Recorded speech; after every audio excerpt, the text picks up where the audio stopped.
तो आज इस वीडियो में मैं एक्सप्लेन करने वाला हूँ the frog and the Nightingale के कंप्लीट एक्सरसाइज सोल्यूशन। इस चैप्टर के ऊपर मैं पहले भी वीडियो बना चुका हूँ जो कि है पार्ट 1 और ये है पार्ट 2। इस टॉपिक को लेकर मेरे पास बहुत ही ज़्यादा कमेंट आ रहे थे कि मैं डिस्कस द फॉलोइंग क्वेश्चन के ऊपर भी वीडियो बनाऊँ, तो इसलिए मैं ये वीडियो बना रहा हूँ। तो चलिए वीडियो स्टार्ट करते हैं। तो नेक्स्ट है 11, discuss the following questions and write the answers in your notebook. तो फर्स्ट क्वेश्चन है A, bring out the irony in the frog statement, your song must be your own. तो इस question में कहा गया है ये जो स्टेटमेंट है your song must be your own, इस स्टेटमेंट से हमें आयरनी बताना है। तो इसका आंसर होगा the irony in the frog words is that initially when he met the nightingale and she said that she was satisfied that the song was her own composition, he reprimands her that it is nothing too great to boast about. तो इस statement से हमें irony तब पता चलता है जब शुरू में फ्रॉग नाइटिंगेल से मिलता है और वो कहती है कि वो अपने गाने को लेकर बहुत ही ज़्यादा सेटिस्फाइड है क्योंकि ये उसके खुद के गाने हैं। He reprimands her that it is nothing too great to boast about. तब फ्रॉग उसे डांटते हुए ये कहता है कि ये उतना भी ग्रेट नहीं है जो तुम इसे इतना बढ़ाकर कह सको। And later when the bird is dead he says that the poor bird should have known that she should have संग her own song in her own way. और बाद में जब नाइटिंगेल मर जाती है तब फ्रॉग ये कहता है कि बेचारी नाइटिंगेल को ये पता होना चाहिए था कि खुद के गाने को खुद के तरीके से ही गाना चाहिए। यह रिप्रिमांड्स का मतलब है डांटना या डांट कर समझाना। तो चलिए नेक्स्ट क्वेश्चन देखते हैं। नेक्स्ट है B, do you think the end is justified. तो इस क्वेश्चन में कहा गया है क्या आपको लगता है कि स्टोरी के एंड में सब कुछ न्याय हुआ है।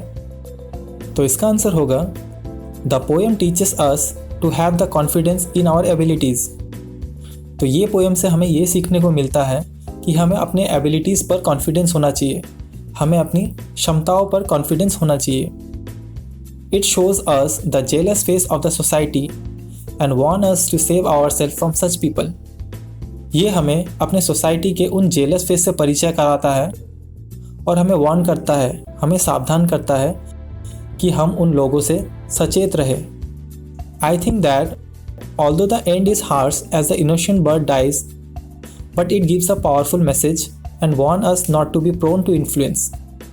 मुझे ऐसा लगता है कि एंड बहुत ही ज़्यादा ख़राब था क्योंकि इसमें इनोसेंट बर्ड मर चुकी थी, बट इससे हमें ये पावरफुल मैसेज मिलता है कि किसी के प्रभाव डालने पर हमें उनके सामने नहीं झुकना चाहिए। यहाँ प्रोन का मतलब है झुकना और इन्फ्लुएंस का मतलब है किसी का दबाव डालना या प्रभाव डालना। तो चलिए नेक्स्ट क्वेश्चन देखते हैं। नेक्स्ट है C, do you think the nightingale is brainless, give reason for your answer. तो इस क्वेश्चन में कहा गया है क्या आपको लगता है कि नाइटिंगेल में बुद्धि नहीं थी। अपने आंसर के लिए हमें यहाँ रीज़न बताना होगा। तो इसका आंसर होगा the nightingale is not brainless but she is innocent and meek. तो इसमें कहा गया है ऐसा नहीं है कि नाइटिंगेल ब्रेनलेस है बट वो इनोसेंट और नर्म स्वभाव की थी। As she lacks self confidence she is easily overpowered by the clever crafty frog. उसे खुद पर थोड़ा भी कॉन्फिडेंस नहीं था, इसलिए वो उस चालाक कपटी फ्रॉग के बातों में आ गया।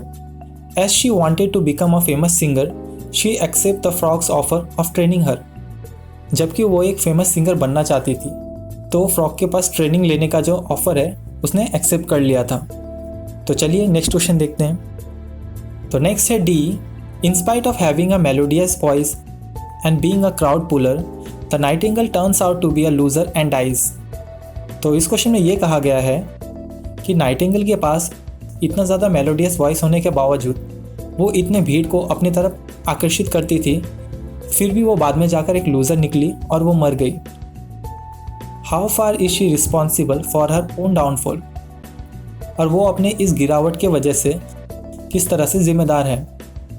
तो इसका आंसर होगा the nightingale is herself responsible for her death as she relies upon the evil frog and is not able to जज हिम। तो इसमें यह कहा गया है कि नाइटिंगेल अपने डेथ के लिए खुद ही जिम्मेदार है क्योंकि वो पूरी तरह से उस फ्रॉग के ऊपर निर्भर थी और वो उसे थोड़ा भी जज नहीं कर पाई। Her innocence and foolishness led her to death. उसकी नादानी और फुलिशनेस की वजह से ही उसकी डेथ हो गई।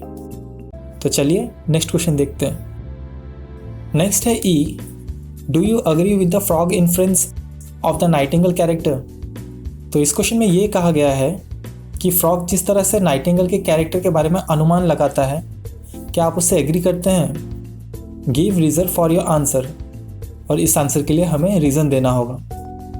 तो इसका आंसर होगा yes I agree with the frogs verdict about the Nightingale. तो इसका मतलब ये है, फ्रॉग नाइटिंगेल के लिए जो अनुमान लगाता है मैं उससे बिल्कुल एग्री करता हूँ। I think that she was brainless, stupid and meek as she could not identify the real aim of the frog. मुझे ऐसा लगता है कि नाइटिंगेल ब्रेनलेस है, स्टूपिड है और बहुत ही नर्म है कि वो फ्रॉग के असली एम को नहीं पहचान पाई।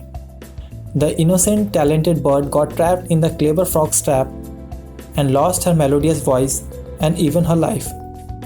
नाइटिंगेल बहुत ही ज़्यादा इनोसेंट थी और टैलेंटेड बर्ड होने के बावजूद वो चालाक फ्रॉग के जाल में फंस गई, जिसकी वजह से उसे अपना मेलोडियस वॉइस और अपना लाइफ भी गंवाना पड़ा। तो ये थे the frog and the Nightingale के कंप्लीट एक्सरसाइज सोल्यूशन।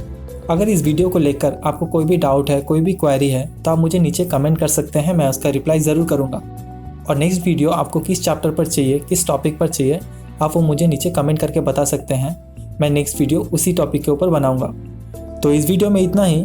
अगर ये वीडियो आपको किसी भी तरह से हेल्पफुल लगता है तो इस वीडियो को लाइक कीजिए, और अगर आप मेरे चैनल पर नए हैं तो चैनल को ज़रूर सब्सक्राइब कीजिए। Thanks for watching.